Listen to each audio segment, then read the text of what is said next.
Hey ninjas, let's see how to engrave or emboss a logo or text in Blender using the Displace Modifier. First, add a plane and subdivide it a bunch of times. Then throw on a subdivision surface modifier.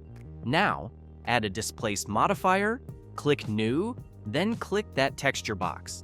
Locate your logo or text texture. Boom, loaded. Might need to scale the plane on the X-axis a bit. And yep, that's looking way better. Jump back to the Modifier tab and lower the strength. Try around 0.050 to start. Now adjust the subdivision level, because right now it's looking a little too potato quality. Once it's clean, right-click and hit Shade Smooth. Add one more subdivision for that buttery smooth finish. And there you go, engraved and embossed logo magic ninja style. Thanks for watching, ninjas. Keep improving.